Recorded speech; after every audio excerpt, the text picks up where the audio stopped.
Neste momento, Deus, através desta emissora, leva até você mais um programa de fé, com hinos, orações e uma palavra poderosa a seu favor. Fé para vencer o mundo. Somente crer, somente crer, tudo é possível, somente crer, somente crer, somente crer, tudo é possível, somente crer.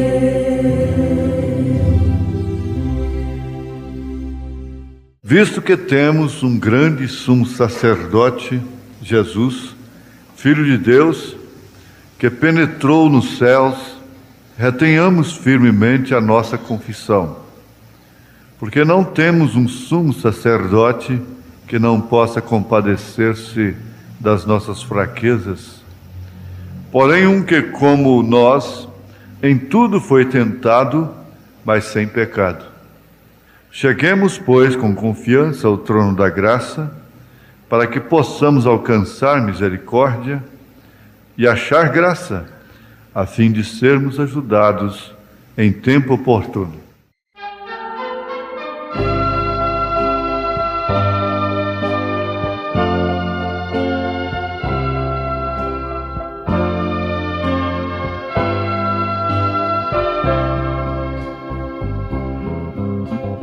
Senhor, atende a minha oração.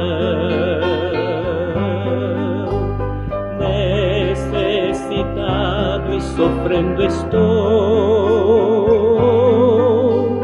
Guarda minha alma da tentação. Salva o teu servo, pois santo sou. Misericórdia quero de ti,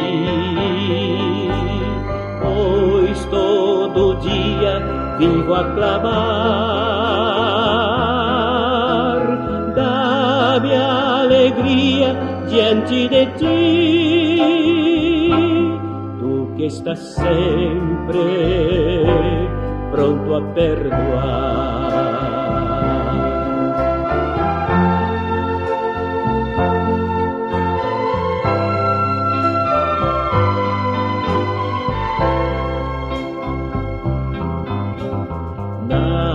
Minha angústia te buscarei,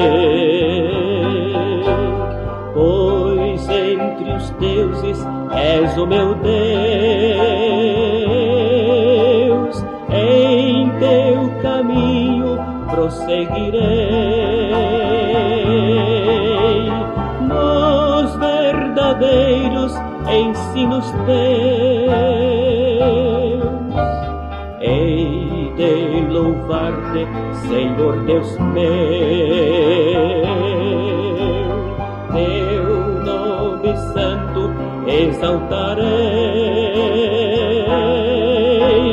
Concede forças ao Filho teu e para sempre descansarei.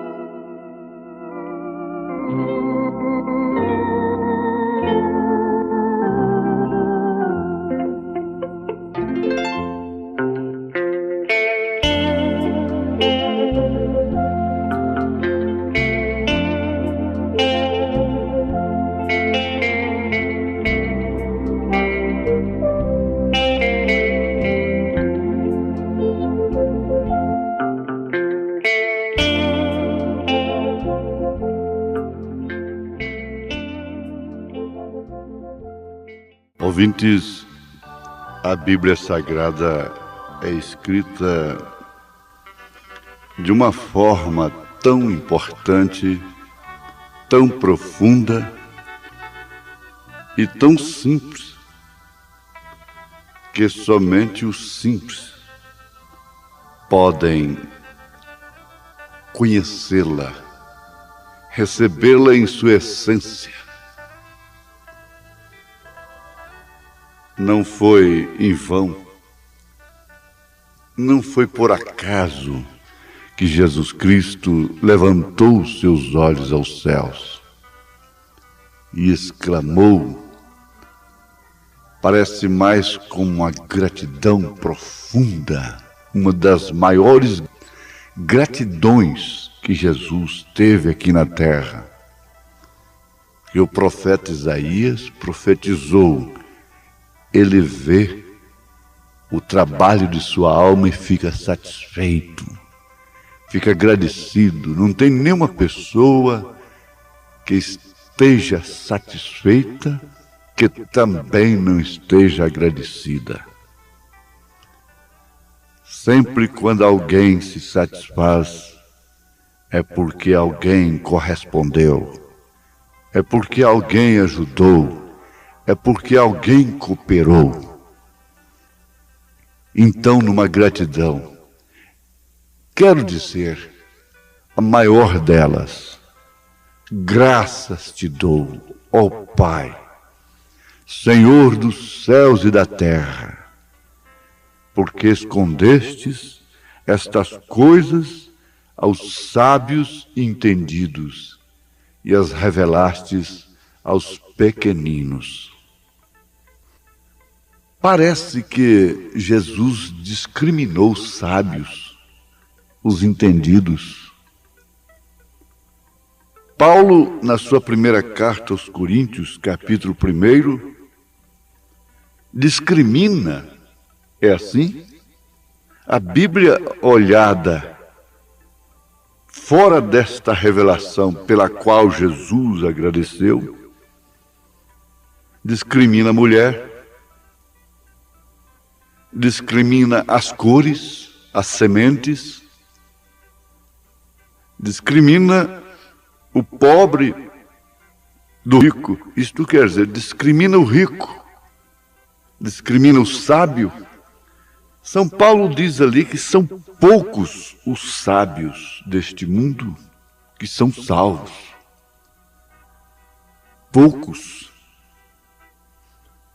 E quando João Batista mandou os seus discípulos a Jesus, na sua hora em que ele estava numa agonia profunda lá na cadeia, porque toda a unção havia saído dele, ele havia se diminuído e Jesus crescido, e toda a plenitude da divindade estava em Jesus. Então ele enviou discípulos a Jesus, perguntando para ele se ele era realmente o Cristo. Ora, poucos dias antes, João havia apontado para Jesus e exclamado: eis o Cordeiro de Deus que tira o pecado do mundo. Agora manda seus discípulos perguntarem a Jesus se realmente ele era o Cristo, se ele era realmente o Cordeiro de Deus. Mas vamos para a resposta de Jesus. Jesus disse, respondendo: vá, vocês voltem lá e digam para João que os cegos enxergam, os coxos andam, os paralíticos, os mortos são ressuscitados, as maravilhas são feitas que o Messias faria, e o Evangelho é anunciado aos pobres. No chamado Sermão da Montanha, ele diz: bem-aventurados pobres de espírito, porque deles é o reino dos céus. O Filho de Deus, o eleito, nunca é um esperto, muito embora interpretado assim pela sabedoria que Deus lhe dá. João teve essa experiência, meu irmão, voltando um pouquinho a João Batista. É aquele negócio, você prega sob a unção do Espírito Santo lá no púlpito, depois você tem que desfazer aquilo que você próprio pregou. Quando as pessoas vêm te pedir satisfação, você tem que botar um azeitinho daqui e outro dali. É um perigo isso, para aqueles que cogitam, que especulam, que pedem explicações. Mas João estava claro, havia se diminuído, por isso ele fez a interrogação. Quando ele estava na plenitude do Espírito, ele não teve interrogação. E agora, vamos um pouco adiante, lá com o anjo e Maria, a Virgem Maria. O anjo disse para ela, a respeito de Jesus: ele será forte e assentar-se-á no trono de Davi. Eu gosto muito disso, eu gosto muito desta passagem. Por quê? Porque ela mostra a contradição, ela mostra o paradoxo que eu vivo, o paradoxo que nós vivemos, o confronto com a própria revelação da palavra. Existe um povo que é insultado, como São Pedro disse. Eles perguntam, eles blasfemam: onde está a sua vinda? Há quanto tempo isso era para ter acontecido? O povo de Deus, a igreja de Deus, tem que ser confrontada. Tem que viver o paradoxo, tem que viver em contraste. Assim foi Abraão desde que ele recebeu a promessa de Elohim. Agora, pense nisto. Como você gosta também disto. E Maria não viu na carne, na sua carne, nenhum cumprimento da promessa que o anjo fez, da profecia do anjo, da mensagem do anjo. Ela não viu em sua carne, mas ela viu em seu espírito. Isso não foi escondido a ela, por isso ela não se escandalizou com a mensagem.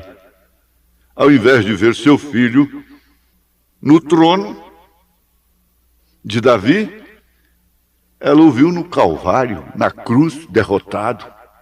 Foi isso que ela viu na carne, na razão. Essa razão que nós usamos para murmurar, para conspirar, para inquirir, para questionar mensagens do Espírito Santo no púlpito. O juízo que cai sobre nós, os pastores, se não pode cair hoje diante da multidão, do povo, vai cair lá no dia de juízo diante do mundo todo. Qual é preferível? Recebemos o juízo aqui, uma mensagem que exorta, que redargua diante da igreja, ou sermos terrivelmente repreendidos diante do trono branco? Porque se não formos julgados na casa de Deus, seremos julgados diante do trono branco. Há um trono. Mas eu quero perguntar aqui com meus irmãos, com minhas irmãs, com meus ouvintes amados, de que forma Davi chegou ao trono? Ah, sim! Que grande revelação! Graças te dou, ó Pai, Senhor, dos céus e da terra. Olha, por isso é que nós, o cristianismo, tem o crucifixo como sinal do cristianismo muito antes de Roma. Muito antes, desde o Calvário. Porque o cristianismo não idolatra a cruz, não idolatra o crucifixo. O Calvário é simplesmente uma manifestação física do Cordeiro sangrento de Apocalipse 5.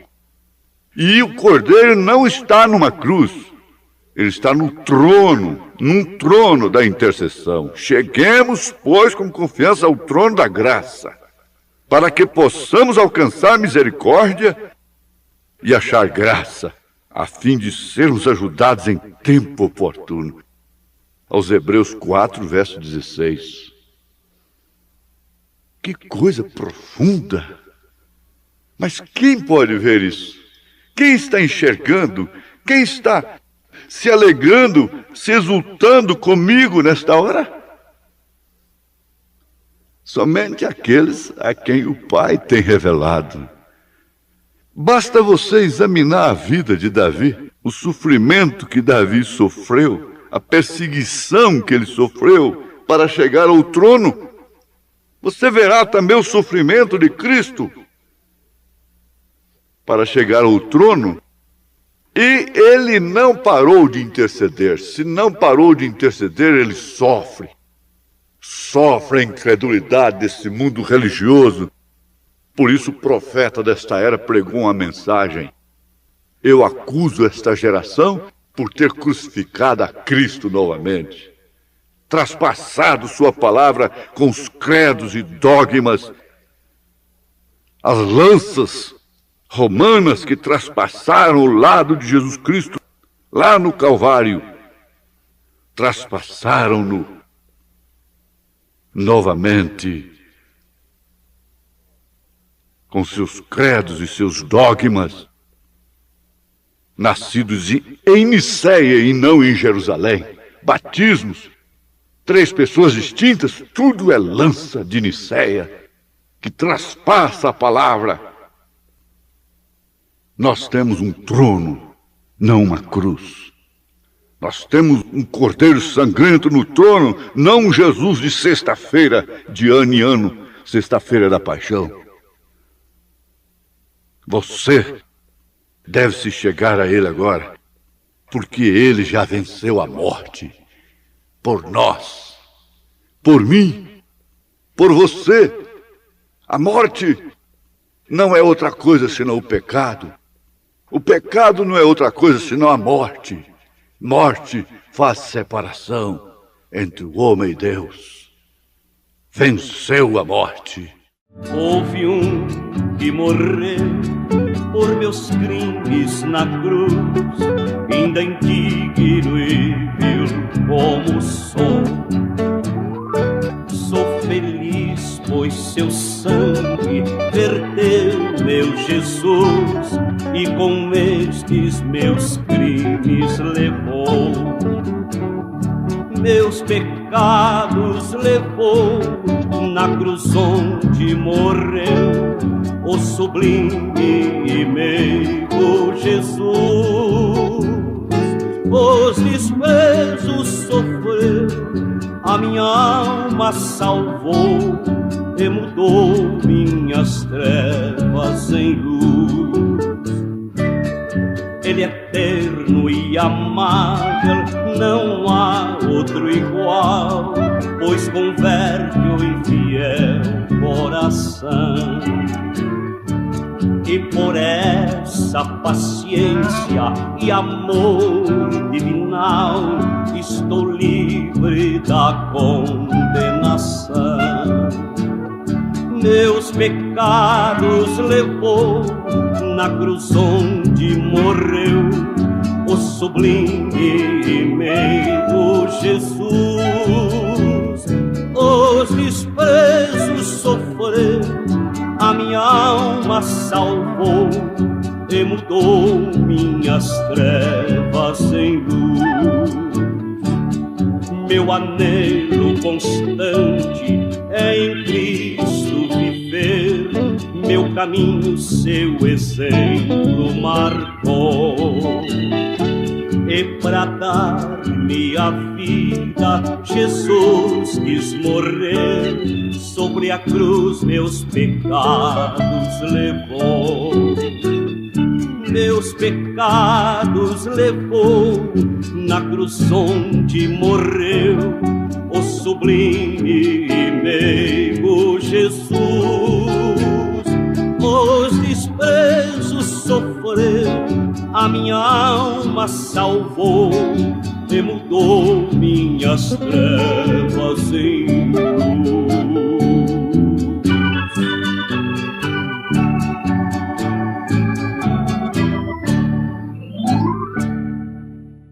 Você, como todo cristão, também tem que se assentar no trono. E você só pode ir através deste caminho estreito do sofrimento pelo nome de Jesus Cristo. E é justamente isso que está acontecendo com a Igreja do Senhor Jesus Cristo. Deus te abençoe, meu ouvinte, em nome de Jesus Cristo. Amém.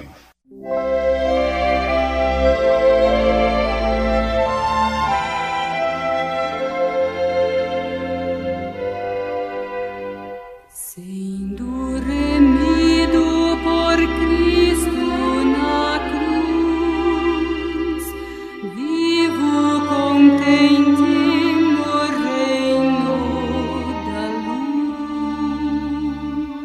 luz, cheio da graça que vem de Jesus. Cada momento o Senhor me conduz, cada momento me guia ao Senhor, cada momento dispensa favor.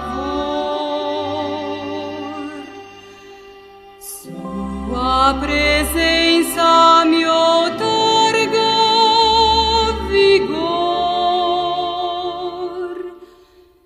cada momento sou teu, ó Senhor.